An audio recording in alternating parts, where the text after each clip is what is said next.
Bhojpuri industry जहां पर महाभारत चल रहा है, ऐसे में पावर स्टार पवन सिंह ने अपने गाने का ऐसा बम फोड़ा है ना कि पूरा बवाल मचा के रख दिया है। दोस्तों, अगर बात करें पवन सिंह के इस गाने के बारे में, तो ये गाना आपने सुना था कुछ दिन पहले, तहरा राजा जी के दिलवा टूट जाई, बस उसी का पार्ट 2 लाया गया है। और दोस्तों, अगर गाने की बात करें तो गाना एकदम जबरदस्त है। इसकी वीडियो क्वालिटी भी काफी हद तक सही है और एक छोटा सा चैनल से आया है, शुभ लव म्यूजिक करके चैनल का नाम है शायद, उस चैनल से आया है और उसमें भी 2K वीडियो क्वालिटी में अगर गाना ला रहा है तो एकदम ज़बरदस्त तो होगा ही यार। बाकी दोस्त, अगर गाने के लिरिक्स के बारे में बात करें तो गाने का लिरिक्स आशुतोष तिवारी ने दिया है, जो कि एकदम बेहतरीन, सुनने में ही मधुर लगता है यार।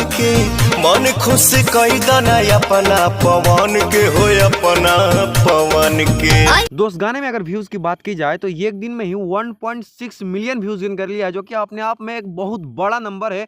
और जहां पे भोजपुरी इंडस्ट्री में इतना ज्यादा विवाद चल रहा है, वहां पर एक दिन में 1.5 मिलियन व्यूज गेन करना बात मामूली तो न है भाई। ये अपना पावर स्टार पवन सिंह ही कर सकते हैं। दोस्त, जब गाने के बारे में इतना सब कुछ के बारे में बात कर ही चुके हैं, तो चलिए एक बार फीमेल एक्ट्रेस के बारे में भी जान लेते हैं।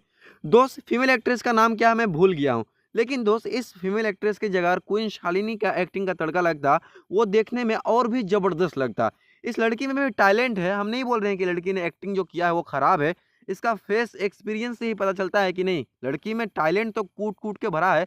लेकिन यार, क्वीन शालिनी और शिल्पी राज की जगह अगर शिवानी सिंह का आवाज़ इस गाने में पड़ता तो यार ये गाना और भी सुनने में लाजवाब लगता।